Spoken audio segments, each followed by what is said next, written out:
Oke, nah main course-nya balik lagi, kita akan coba lagi Korean food. Nah, bulgogi. Siapa yang nggak tahu bulgogi? Itu dari zaman saya sekolah memang udah diperkenalkan Korean food itu yang paling hits adalah bulgogi. Kita akan buat sekarang sote bulgogi and very easy. Let's start cooking now.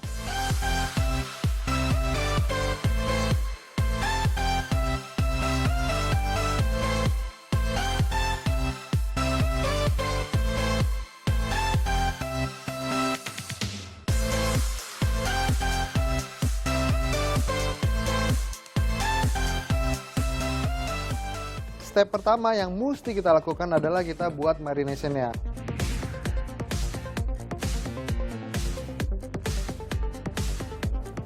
Oke, kita akan cut.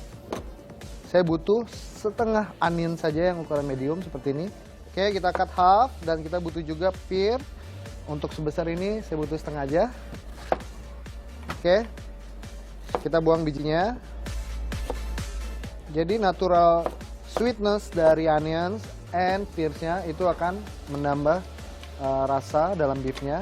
Oke, kita akan blend semua ke dalam blender. Dan saya akan tambahkan sesame seed. Dan saya juga butuh honey, setengah sendok saja cukup. Dan saya juga butuh soya sauce. Ini saya perkirakan untuk sebanyak ini fruitnya saya butuh 5 spoon soya sauce. Vinegar. Jadi kita udah dapetin ini, finishingnya adalah dengan sedikit sugar lagi, cukup 1 sendok, dan kita akan blend semuanya.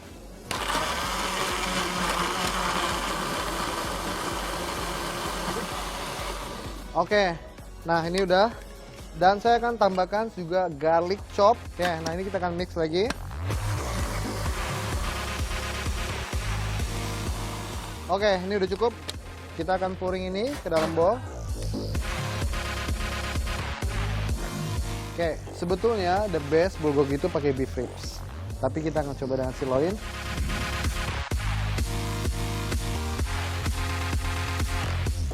Sirloin yang saya gunakan adalah jenisnya Wagyu.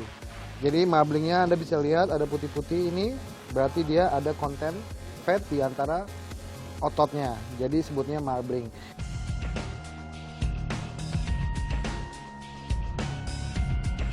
Daging sapi adalah daging yang dikonsumsi hampir di seluruh dunia.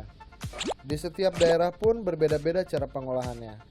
Sebagai contoh, khas luar, daging iga dan tibon sangat umum digunakan di Eropa dan di Amerika Serikat sebagai bahan pembuatan steak. Di Indonesia sendiri, daging sapi banyak digunakan untuk makanan berbumbu dan bersantan seperti soto, bakso, dan rendang. Memilih daging yang baik bisa dengan cara dilihat dari warnanya yang masih merah segar dan tidak pucat, dengan tekstur daging yang terasa kenyal. Kita bisa tekan daging dan jika teksturnya kembali ke posisi semula, dapat dipastikan daging tersebut masih segar. Jadi kita iris melawan uratnya biar lebih empuk. Oke, cukup ya. Jadi kita dapetin tebalnya seperti ini. Oke. Dan ini kita akan cut lagi setengah. Dan kita akan masukin ke dalam marination-nya. Oke. Kita akan mix sekarang. Dan kita akan tambahkan sesame oil.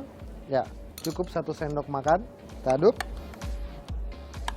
Sekarang kita akan masukin dalam chiller. Kita akan wrap. Kalau Anda punya kontainer yang udah tutupnya, berarti nggak usah di-wrap lagi, cukup dengan lidnya. Kita akan simpan dalam chiller. Oke, jadi paprika ini ada 3 warna. Kita akan buat seperti salsa. Oke, kita iris, kita ambil bagiannya. Biasanya kalau warna kuning itu paling mild, merah, medium, dan ini lebih pedas rasanya. Belah bagian urat tengahnya, jadi kita bisa trimming lebih cepat. Jadi tekniknya seperti ini. Oke, kita pilih areanya. Oke, punggung pisau menempel pada jari Anda. Semua kita potong cube. Oke, sekarang saya siapkan mushroomnya.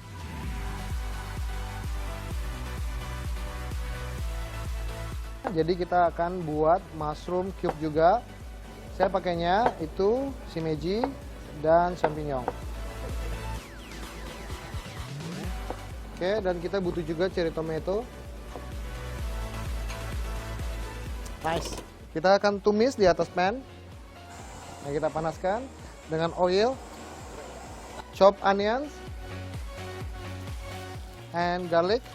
Lalu kita tambahkan semuanya. Oke, paprika. Oke, mushroom, fresh tomato.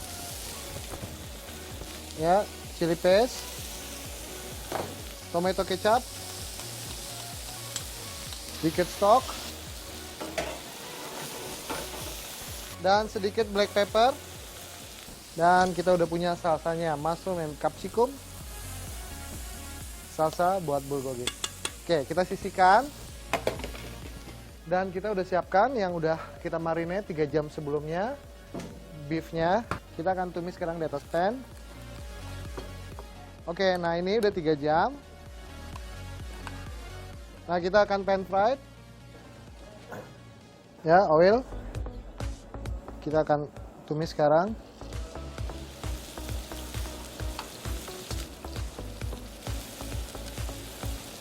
Oke. Jadi kalau kita mau stir fry, kita goyang sedikit aja.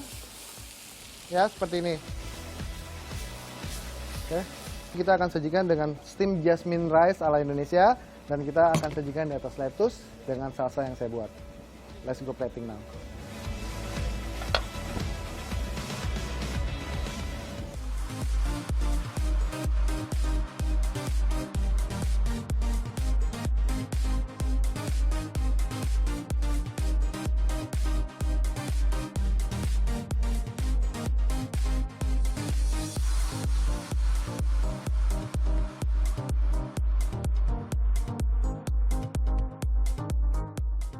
Beef bulgoginya udah siap nih. Nah, Anda bisa coba resep ini di rumah.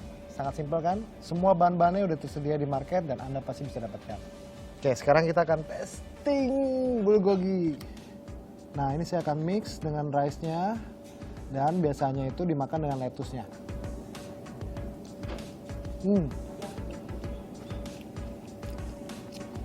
So good, you can share with your family. Oke, Chef Chandra, makasih banget, pelajarannya luar biasa. Rasa dari masakannya itu luar biasa, dessertnya oke banget. Nggak sia-sia saya diajarin. Ya, seperti yang dulu saya bilang, saya mungkin jadi chef wannabe. Hati-hati, Chef. Angie, thank you udah tadi mampir bawain bahan-bahan buat chef dan udah sangat aktif di dapur. Appreciate it. Terus kalau nanti, kan Angie masih mau belajar. Aku pikir-pikir dulu ya buat Angie masak apa.